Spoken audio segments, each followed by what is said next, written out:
Muy buenas tardes, mi nombre es Valeria Vega Mendías, estudiante de la Facultad de Contaduría y Administración en la Universidad Autónoma de Chihuahua. El día de hoy vamos a hablar del Imperio Mexicano como participación en el programa Avanza.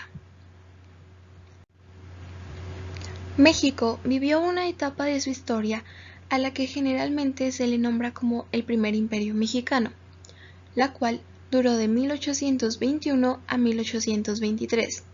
Tiempo durante el cual el país se gobernó bajo una monarquía constitucional.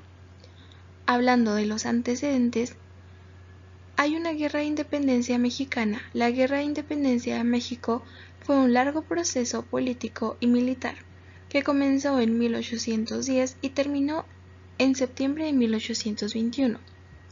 Este conflicto comenzó cuando el territorio mexicano era parte de las colonias españolas en América y se denominaba Nueva España.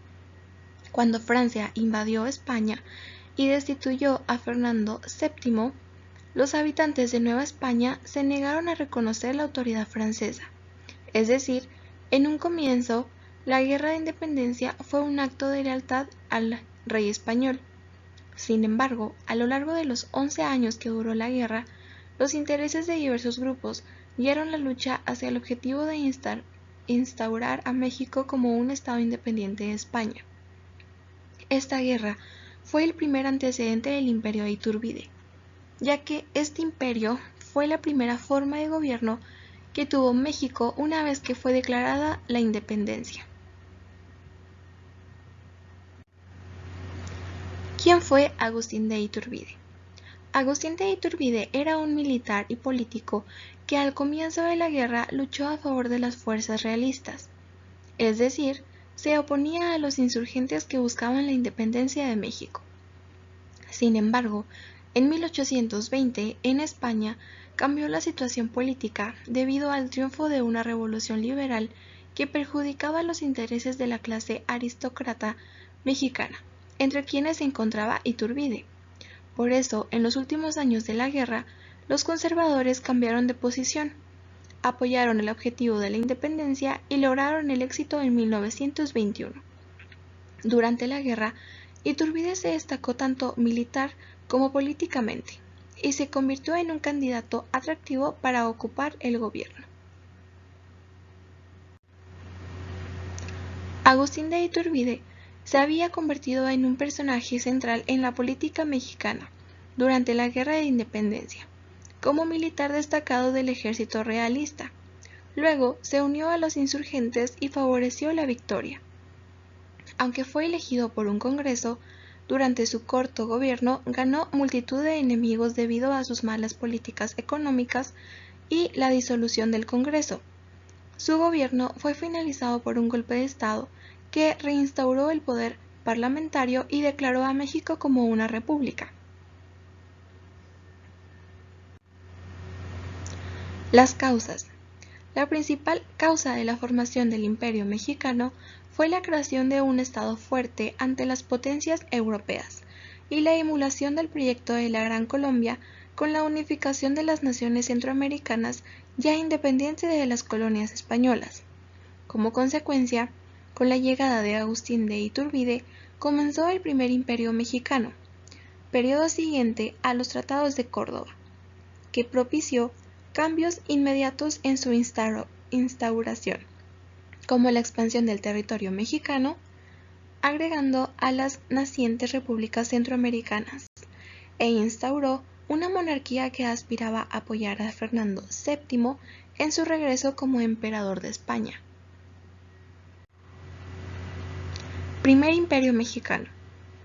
Vivió una etapa de su historia a la que generalmente se le nombra como el primer Imperio Mexicano, la cual duró de 1821 a 1823, tiempo durante el cual el país se gobernó bajo una monarquía constitucional.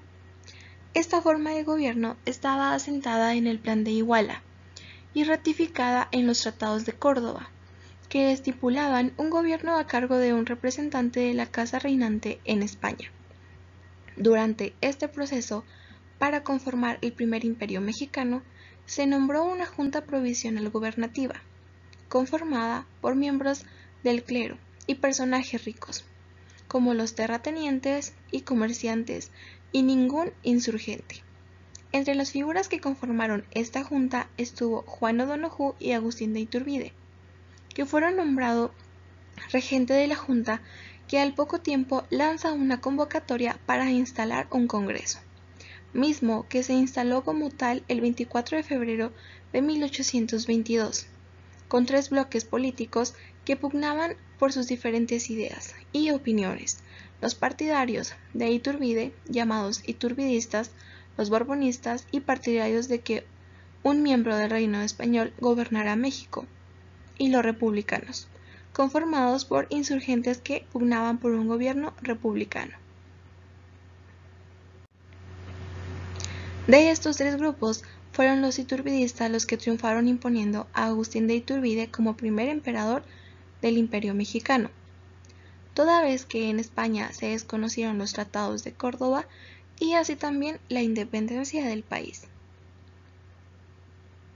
Esta situación fue aprovechada y en la noche del 18 de mayo de 1822, el sargento Pío Marcha y el coronel Epitacio Sánchez salieron juntos a su tropa gritando por la Ciudad de México: «¡Viva Iturbide I!», y juntaron a los ciudadanos que se unieron al grito.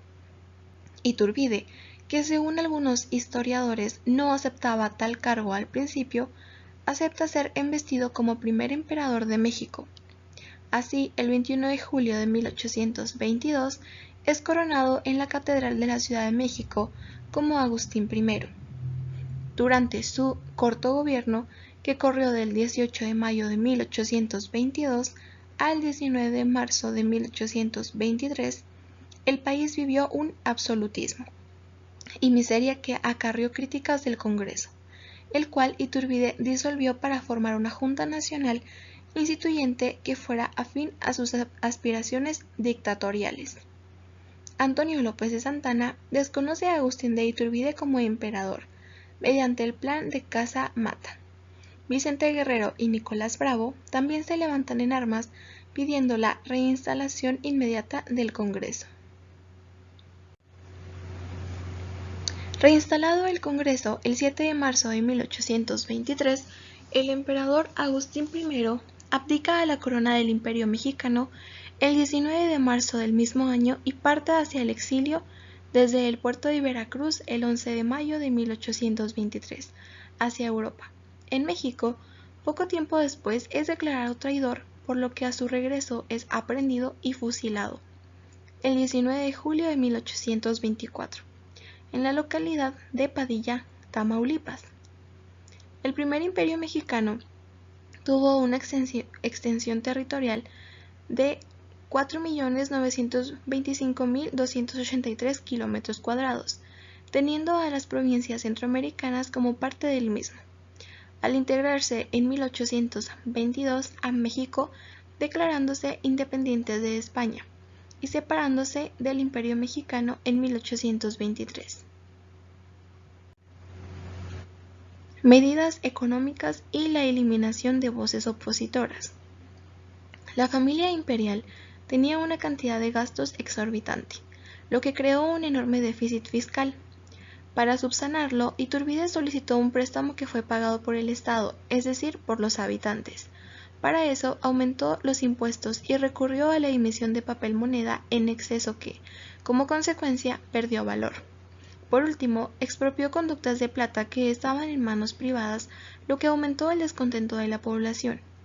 Para evitar que se expresara el descontento, Iturbide eliminó la libertad de prensa y mantuvo un férreo control sobre las publicaciones, quienes a pesar de todo seguían manteniendo su oposición política eran arrestados. Por último, disolvió la Asamblea Constituyente, por lo que gobernó sin mediación ni control parlamentario. Primera bandera nacional.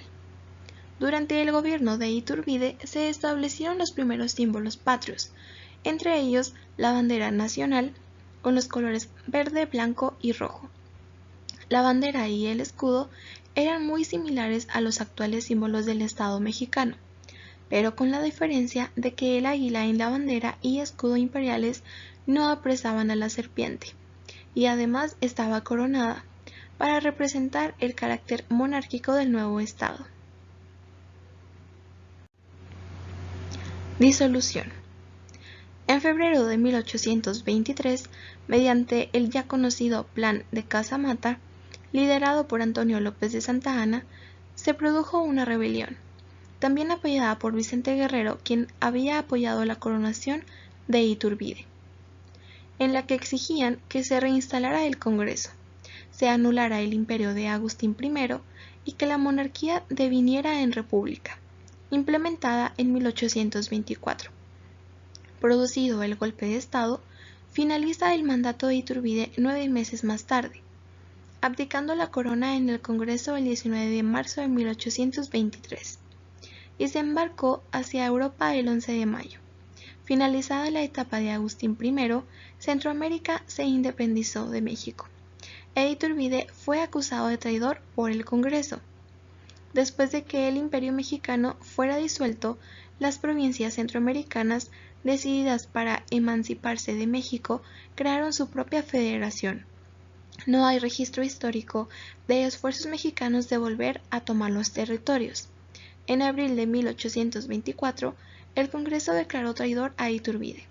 El país se reorganizó y culminó con la creación de la primera República Federal de México.